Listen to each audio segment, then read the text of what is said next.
April 1 నుంచి కొత్త ఆదాయపు పన్ను చట్టం అమల్లోకి రానుంది. సామాన్యులు సైతం ఫైల్ చేసేలా మార్పులు చేశామన్నారు కేంద్ర ఆర్థిక మంత్రి నిర్మలా సీతారామన్. చదువులో వైద్యంపై టీడీఎస్ 5% నుంచి 2%కి తగ్గిస్తామన్నారు. మ్యాన్ పవర్ సరఫరా చేసే సంస్థలపై 1 లేదా 2% టీడీఎస్ ఉంటుందన్నారు. Honorable Speaker, sir, I now present my proposals on direct taxes. New Income Tax Act. In July 2024, I announced a comprehensive review of the Income Tax Act 1961. This was completed in a record time, and the Income Tax Act 2025 will come into effect from 1st April 2026. The simplified income tax rules and forms will be notified shortly, giving adequate time to taxpayers to acquaint themselves with its requirements. The forms have been redesigned such that ordinary citizens can comply without difficulty. Ease of living. I propose that any interest awarded by the Motor Accident Claims Tribunal to a natural person will be exempt from income tax, and any TDS on this account will be done away with. I propose to reduce TCS rate on the sale of overseas tour program package from the current 5% and 20% to 2% without any stipulation of amount.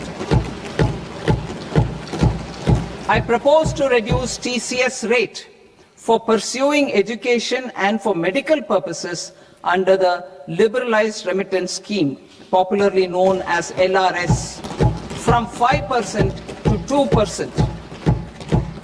Supply of manpower services is proposed to be specifically brought within the ambit of payment to contractors for the purpose of TDS to avoid ambiguity. Thus, TDS on these services will be at the rate of either 1% or 2% only. I propose a scheme for small taxpayers, wherein a rule-based automated process will enable obtaining a lower or nil deduction certificate instead of filing an application with the assessing officer. For the ease of taxpayer holding securities in multiple companies, I propose to enable depositories to accept Form 15G or Form 15H from the investor and provide it directly to various relevant companies. I propose to extend time available for revising returns from 31st December to up to 31st March with the payment of a nominal fee. I also propose to stagger the timeline for filing of tax returns. Individuals with ITR 1 and ITR 2 returns will continue to file till 31st July, and non-audit business cases or trusts are proposed to be allowed time till 31st August.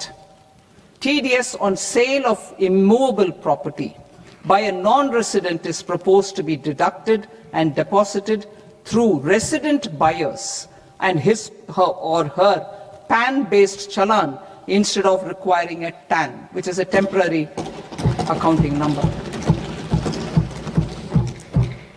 To address practical issues of small taxpayers like students, young professionals, tech employees, relocated NRIs, and such others, I propose to introduce a one-time 6-month foreign asset disclosure scheme for these taxpayers to disclose income or assets below a certain size.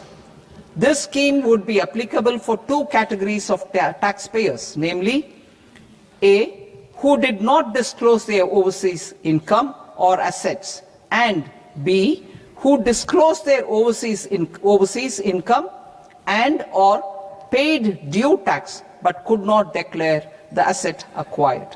For category A, the limit of undisclosed income or asset is proposed to be up to 1 crore rupees.